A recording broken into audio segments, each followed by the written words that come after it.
All right, everybody, thanks for checking out my video today. We're going to talk about a really important topic in calculus, straight line motion. And we're going to connect the position function, the velocity function, and acceleration together and analyze it and really talk a lot about how something moves back and forth on a line. Okay? Before we do that, before we do any actual problems here, let's first talk about the derivative itself. And remember that derivative is used to find a slope. It's also used to determine the rate of change of one variable with respect to another, which is slope when we're talking about x and y. The derivative of a curve at a point can always be called the instantaneous rate of change. Okay? So going back to 3.6, when we study motion initially in calculus, we consider it to be called straight line motion. Okay, and we're concerned about four different concepts: position, velocity, speed, and acceleration. This next slide here is kind of a summary of all the things we're going to talk about here. Position, okay, we usually talk about something moving on a line. It could be the x-axis, could be the y-axis, could be a diagonal line, but it's constantly changing. And we usually call it S of t, but sometimes we call it f of t or x of t or y of t or anything really, but S of t is what's most commonly used. Velocity is the derivative of the position function. Okay, we're always going to call it v of t, but of course you could also call it the derivative of the original position function as well. Acceleration is the derivative of velocity or the second derivative of position. So we're always going to call it a of t, but again we can call it the second derivative of whatever function the position is called. Speed is a scalar. It does not have direction. Speed and velocity are related, as in speed is the absolute value of velocity. So velocity can be negative while speed cannot. Okay? And then finally, distance versus displacement. Distance is your total distance traveled. So if you start at home and you run an errand and then go back to home, your distance traveled would be how far did you travel to get to your errand and how far did you travel to get back. Your displacement, however, would be zero because you started and ended at the same spot. Okay?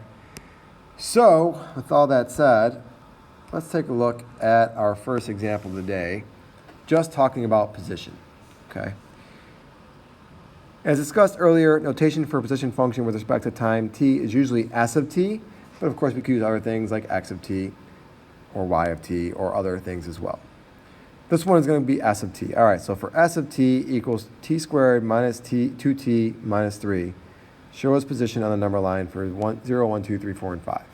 All right. This is not really calculus here. This is just putting these numbers in and finding out what we get back. If we put 0 in, we get negative 3. So when t equals 0, we'll be at negative 3.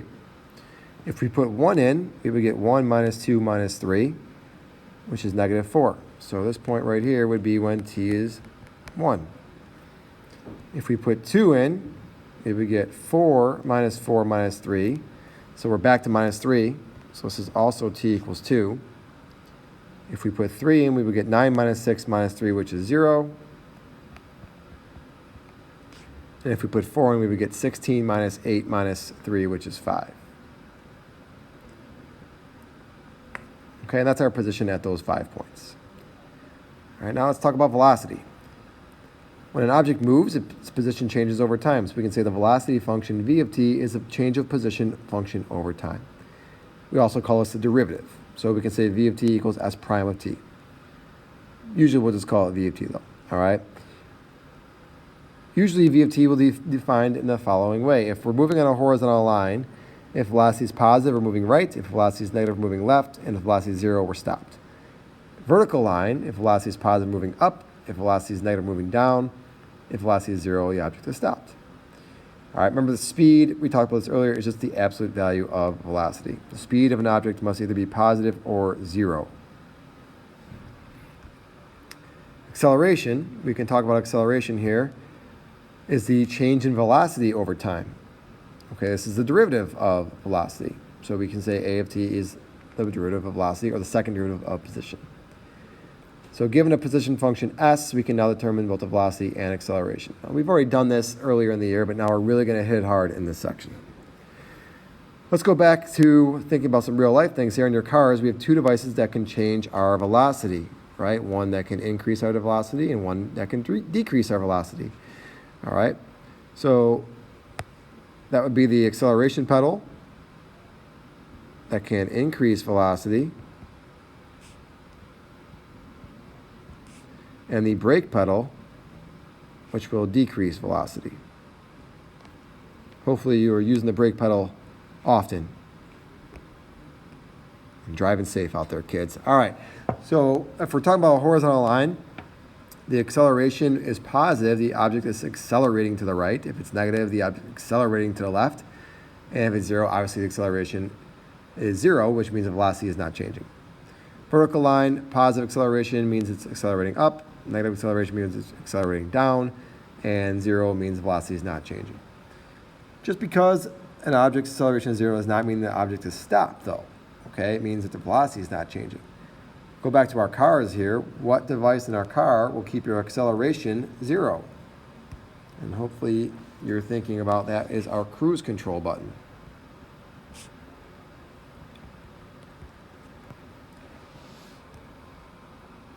All right, and lastly here, before we take a look at another example, just because you have a positive acceleration does not mean you're moving to the right. Okay, you could be walking to the right, and all of a sudden a large wind starts blowing to the left. What would occur? Well, you'd probably slow down, right? You'd still be walking to the right, most likely, unless it was a really big wind, but you're going to start walking at a little bit slower pace. All right, example 2. A particle is moving along the x-axis with position function given by s of t. First, let's find what v of t and a of t are. All right, v of t is just a derivative, so that'd be 2t minus 4. And a of t is the derivative of that, so a of t is 2. Complete the chart for the first 5 seconds and show where the particle is on the number line. All right. So let's do s of t first. As we put 0 in, we would get 2 back. If we put 1 in, we would get 1 minus 4 plus 2. All right, and I'm just going to fill out this table accordingly here. All I'm doing is putting these numbers into the position function. Velocity, now I'm going to take these same numbers and put them into the velocity function. And let's get our numerical values for that.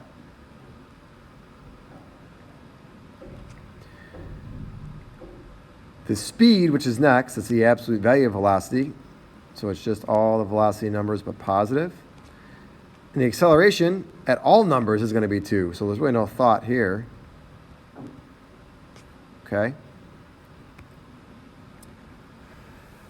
Describing each of these, all right, so in the first one, when time is 0, we are moving left, but being pulled right. So moving left, but being pulled right. At 1, it's the same because velocity is still negative and acceleration is still positive. So we're still moving left, but being pulled right. At 2, the velocity is 0, so we are stopped. This particle is stopped. At 3, we're moving right and being pulled right. So moving right and being pulled to the right as well. And that's also true for 4 and 5. We're moving to the right, but also being pulled to the right on both of those as well. Okay? So if we're doing a position chart again here, when time is 0, we're at 2. And then we go to -1. And then we go to -2. And then back to -1. And then back to 2. And then we're all the way at 7 when t equals 5. So So man, that's a lot of work, right? That's not something we're going to have to do on every one of these problems. Okay, we can simplify this in general. Really, all we're concerned about is which way is the particle moving, when has it stopped, and is it speeding up or slowing down? So we're going to sum that up in a handy dandy chart here, the relationship between velocity and acceleration. Fill in each box with speeding up, slowing down, constant speed, or stopped. All right. Well, obviously, let's do the easiest one first here. If the velocity is 0, that's when it stopped. So every time when the velocity is 0, whatever we are evaluating here is going to be stopped. All right, now let's talk about the rest of these. If the velocity is some type of number besides 0, but the acceleration is 0, that's going to be a constant speed because we're not accelerating and we're not decelerating. So that's going to be a constant speed. The other 4 are the really important ones here. Okay? If the velocity is positive and the acceleration is positive, that means we're being pulled in the same direction that we are moving. So that's going to be speeding up. All right, let's look at this one down here next. So velocity is negative and the acceleration is negative. So again, we're being pulled in the same direction that we're moving. So even though it might not seem like it at first glance, if the velocity is negative and the acceleration is also negative, we are speeding up because of the direction that both of those vectors are pointing. On the other hand, if the velocity is positive and the acceleration is negative, that's going to be slowing down because we're being pulled in the opposite direction that we're moving. And the same thing can be true here. If the velocity is negative but the acceleration is positive, we are slowing down because the two signs are different. Okay? That's what we're going to sum up here in this next sentence. To determine intervals where particles are slowing down or speeding up, we generate a sign chart for velocity and a sign chart for acceleration, and possibly a third sign chart, which we'll call motion, which is a product of the first two. Okay?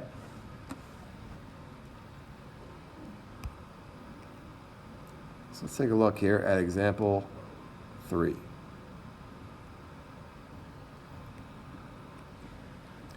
The graph below models a velocity of a bug on the interval 0 to 12.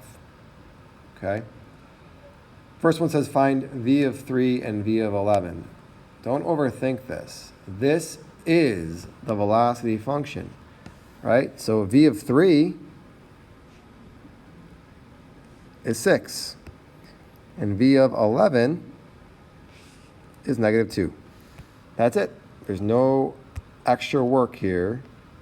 V of 3 is 6, and v of 11 is negative 2. Now, normally we'd have units to go along with that, but we don't have units, so we can leave units off here. Now it says find acceleration at 1, 5, and 9. All right, acceleration is the derivative of this graph. In other words, it's the slope of this graph.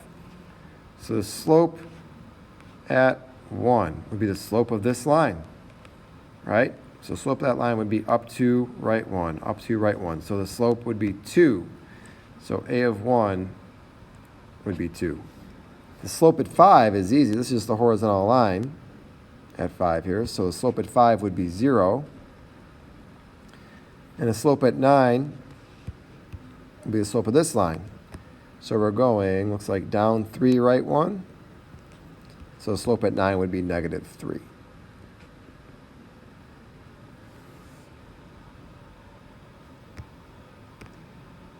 Question C says, what time does the bug turn around? Okay. A lot of kids, they see this, they like to think, well, he turns around here, here, or here, and that's not true. Remember, velocity is telling you what direction you're moving.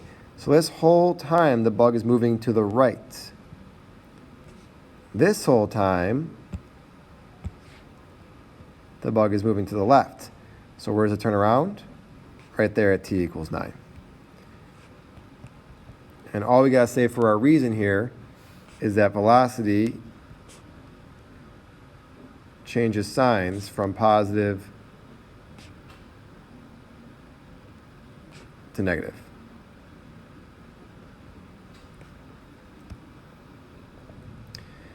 And part D says, on what interval does the bug have a negative acceleration? In other words, when is the slope of the velocity negative? And that's that interval right there, from 7 to 10.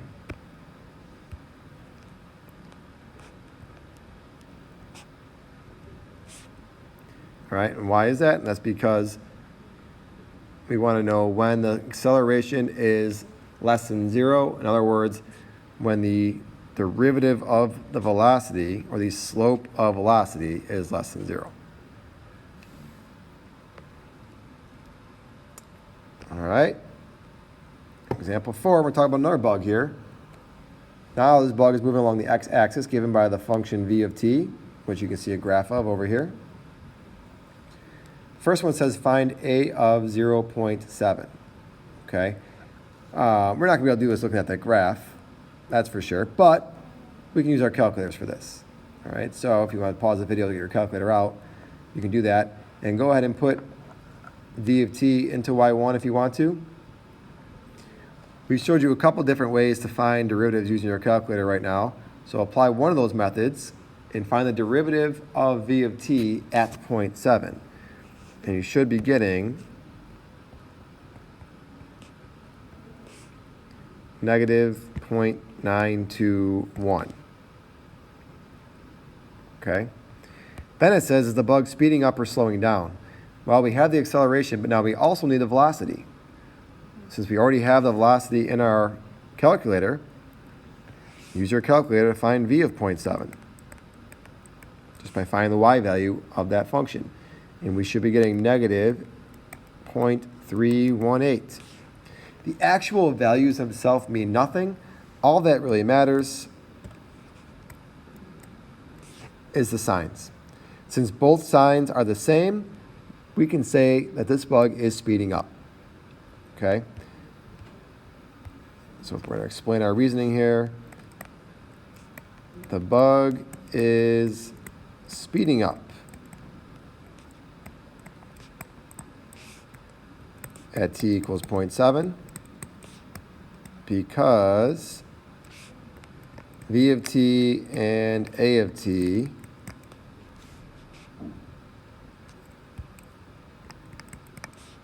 have the same sign. Or you can just say because v of t and a of t are both negative.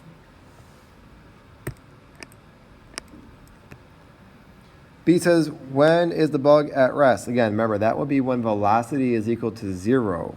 Okay? So it looks like there's two times here. So in your calculator, when you're graphing this, remember you go to second calculate and find the zeros. Just do that one at a time. And I encourage you to pause the video and do that and make sure you're getting these answers. Okay, the bug is at rest 2 times at t equals approximately 1.225 and t equals approximately 1.801.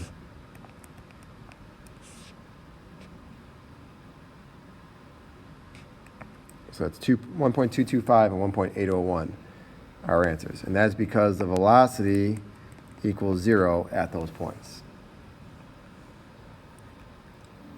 All right, and C says, when is the bug moving to the right? That's when the velocity is positive, right? So we want to see, when is the velocity positive? That would be right here. And luckily, we already found those points. So that's just going to be on the interval 1.225 to 1.801.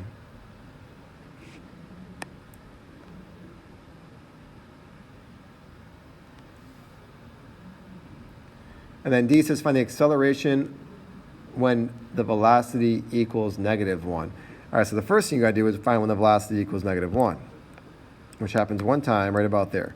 So put -1 into y2 in your calculator,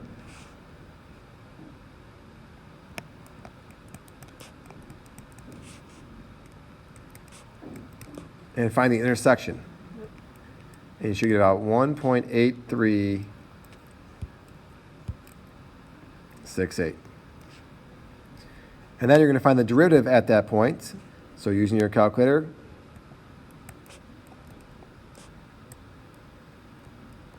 find this value, and you should get about negative 28.874 for your answer.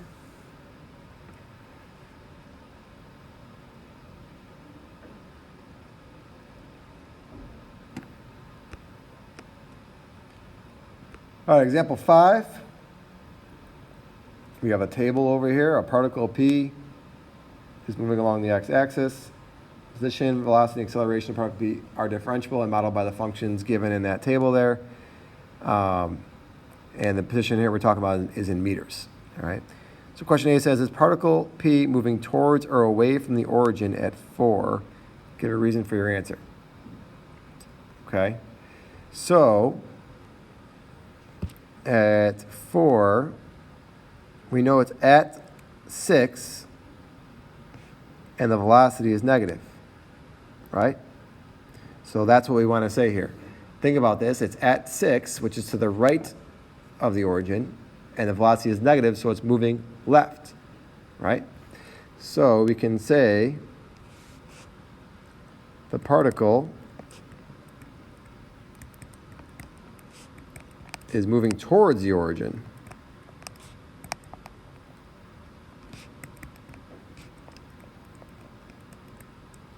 at t equals 4.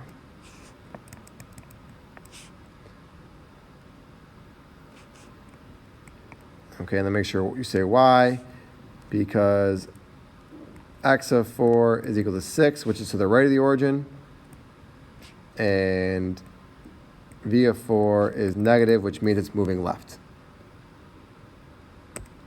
towards the origin. Part B is the particle speeding up or slowing down at 7. So we got to look at the velocity and the acceleration.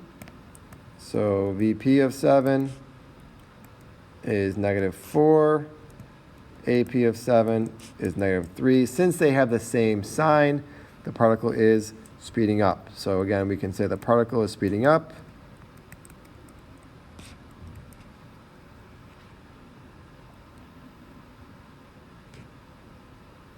At t equals 7, because v of 7 and a of 7 are both negative, or they have the same sign.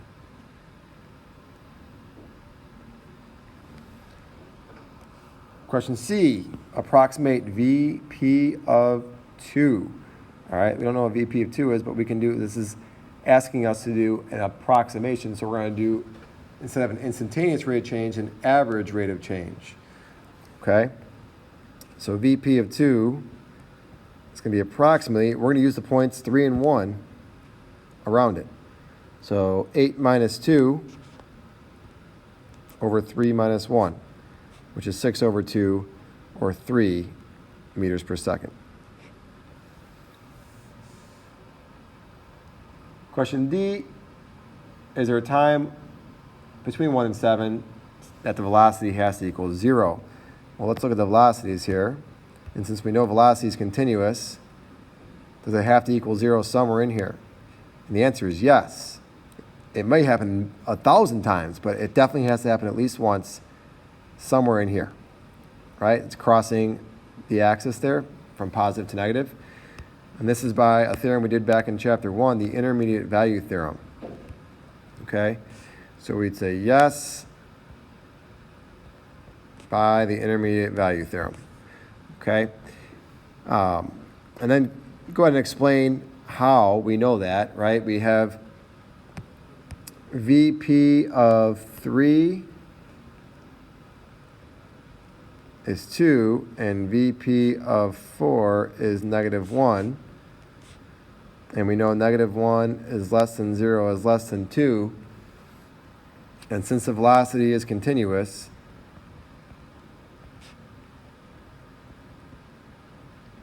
the IVT you have to apply here. All right, then finally, part E.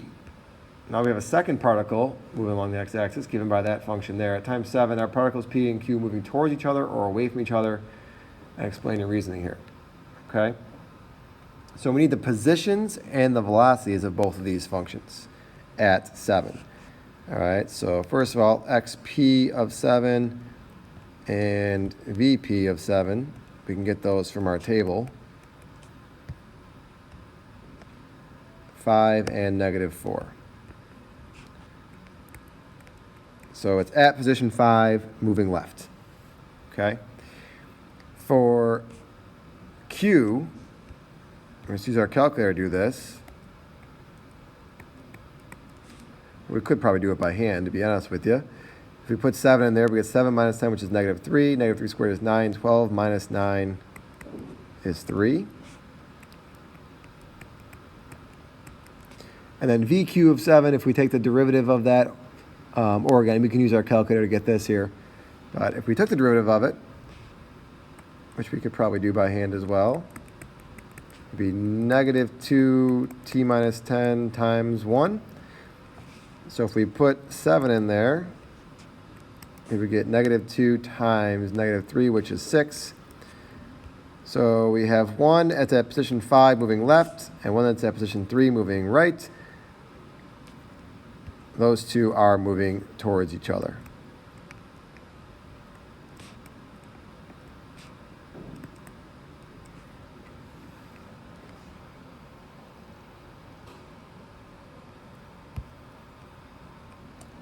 All right, so here we have a little chart.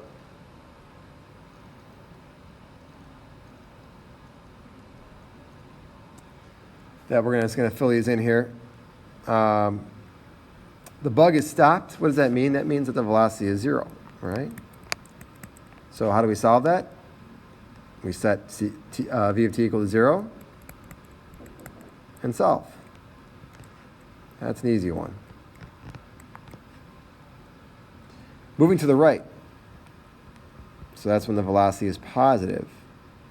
All right, and then basically what we'll do is we'll take the same thing we did in the first one and then use a sign chart to figure out when the velocity is positive. Bugs moving left, that's when the velocity is negative, and that's going to be the same thing. We'll do a velocity equals 0, do a sign chart. The bug turns around, that's when your velocity changes signs. And that's the same thing. We're going to set velocity equal to 0 and use a sign chart. Speeding up. That's when v of t and a of t have the same sign. Okay, so you just got to do exactly what we just said there. Check v of t, check a of t.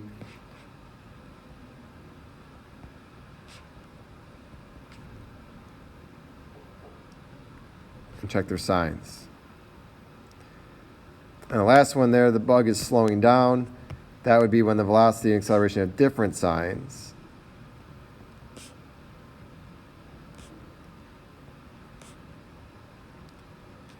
And again, you're just going to check the velocity and acceleration signs there.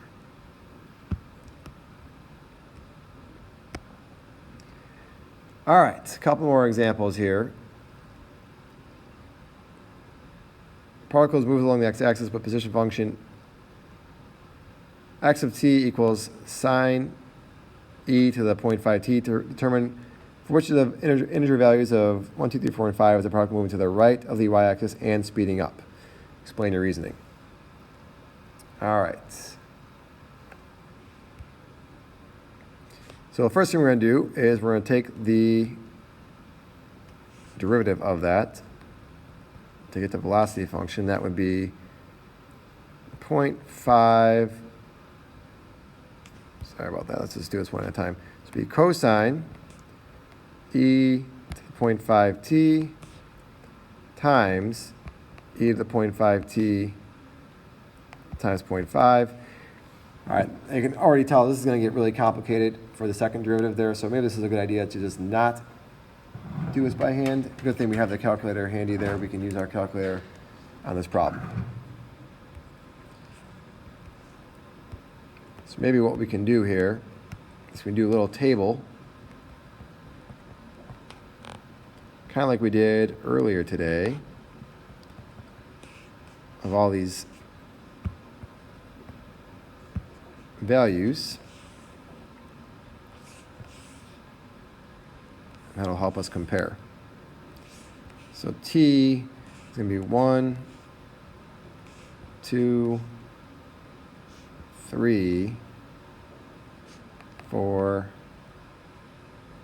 and 5. And if you're following along with me in your calculator, go ahead and put sine of e to the 0.5t into your calculator. Obviously just use x for t. As always, make sure your calculator is in radian mode.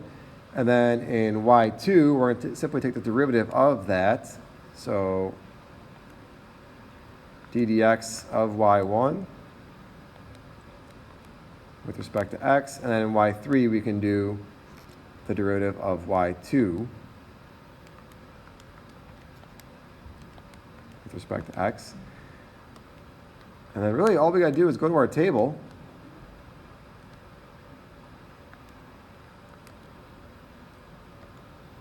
And we should be able to get all of our values pretty quickly from here, okay? And really all that matters is the signs of each, but let's write down what we have here. So let's do position first.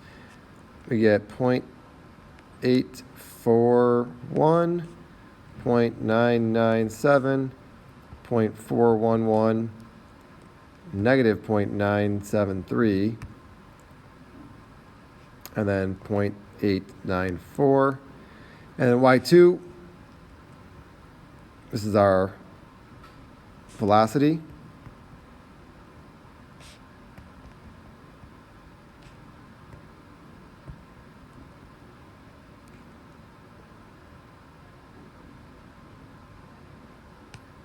Oh, I just realized that I'm using 0. I don't want to use 0. So all these points are going to move back 1 here.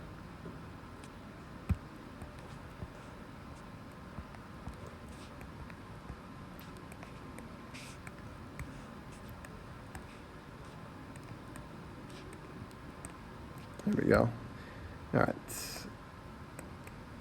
Let's continue filling out our chart here.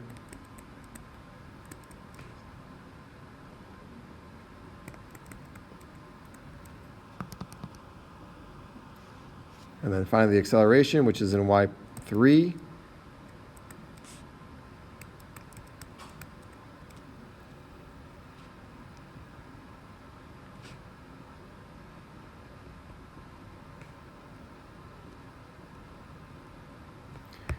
Okay.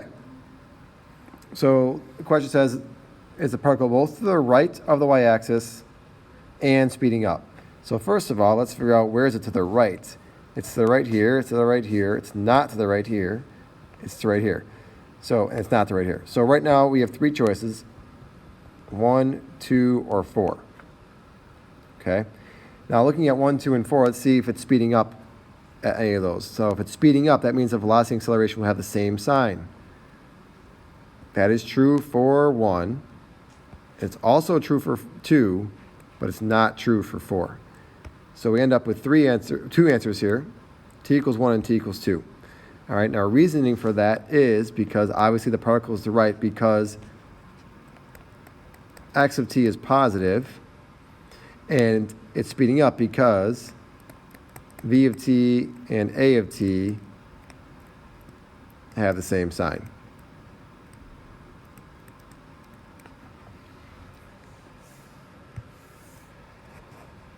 All right, a couple more things to talk about here. We've already talked about motion affected by gravity, but let's just revisit it here. You might, if you've taken physics, you know these position functions already, and you know the acceleration due to gravity for feet and for meters. Although this concept, as it says here, is not tested in the AP exam, it does provide a great environment for which we can understand particle motion a little bit better. Okay. When an object is subjected to gravity, we can determine its position, velocity, and acceleration based on the formulas to the right. Note that v sub 0 is the initial velocity and a sub 0 is the initial acceleration. All right. So here we have a rock its height is given by S of t. It's thrown upward from the surface of the moon. And we got a bunch of questions to answer here. So find the rock's velocity and acceleration. That's no problem. We'll just take our derivative.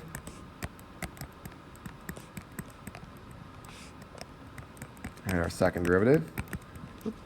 It's supposed to be v of t. Sorry. How long will it take the rock to reach its highest point?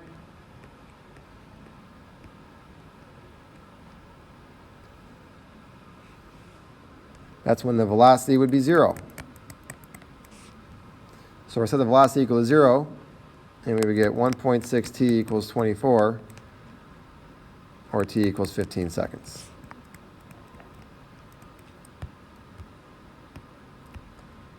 How high did the rock go? All right, so we just want to do S of 15. That would be 180 meters. How long did it take the rock to reach half of its height? So we want to know, when will the position function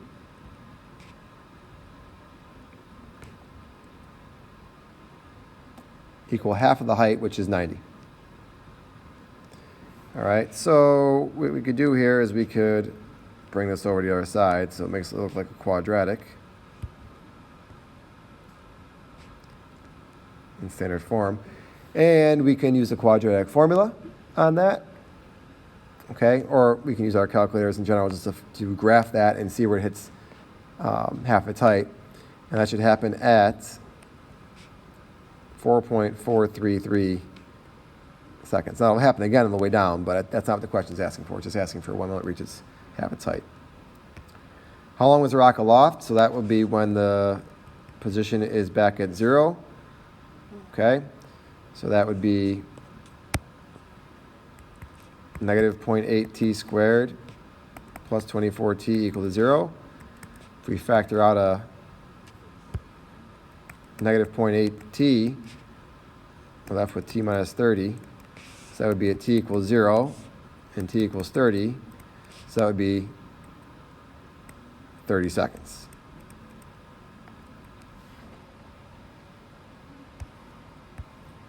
And then finally, the rock speed when hitting the surface of the moon. So that's just going to be v of 30, but the absolute value of that, because that's the absolute value of the velocity. We would get negative 24, which ends up being 24 meters per second.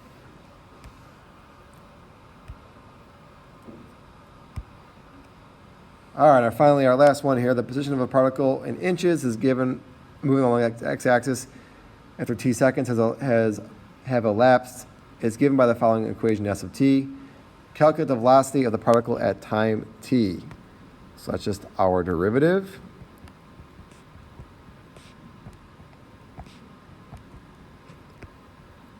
At 2. And that would be 4 minus 14 plus 12, which I believe is 2 inches per second. When it's a particle at rest, that one is when the velocity is equal to 0. If we factor that, we get 3 and 4 seconds. When is the particle moving forward in the positive direction? So now that we have our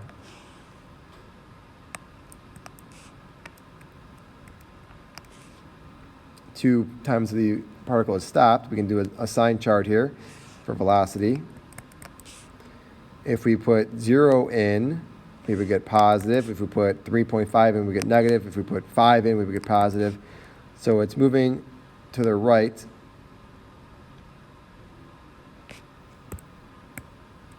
here and here. Okay. Now, time cannot be negative here, so really it's moving to the right from 0 to 3 and from 4 to infinity.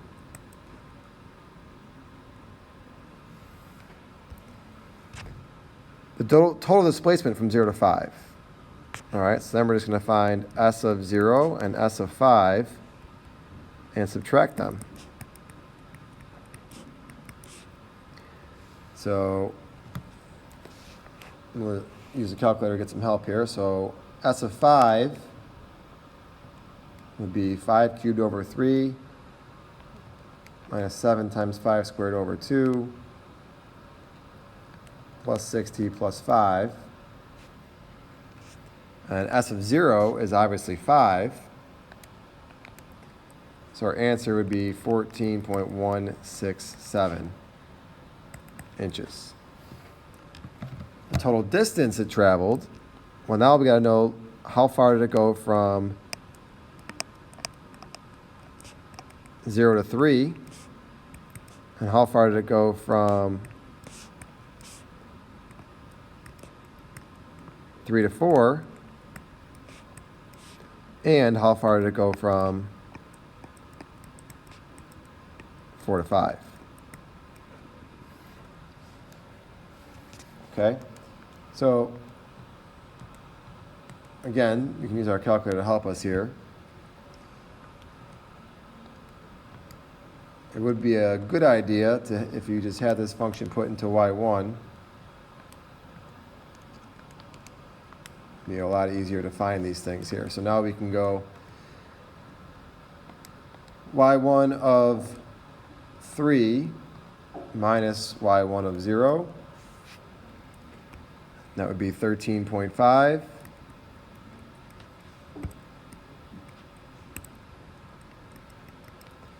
And then y1 of 4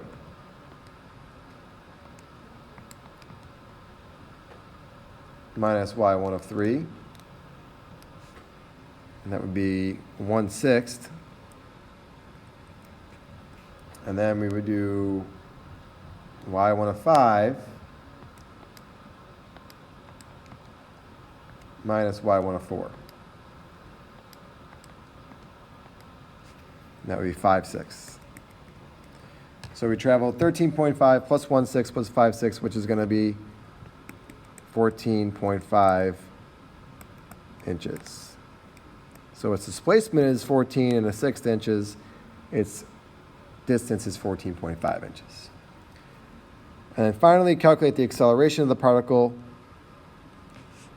So acceleration would be 2t minus 7 at 4 would be 8 minus 7, or 1 inches per second, or just inches per second squared. All right, that'll do it for our look into straight line motion. Okay, we're going to do a lot more with this over the next couple of days. But like I said, this is a very important topic in calculus overall.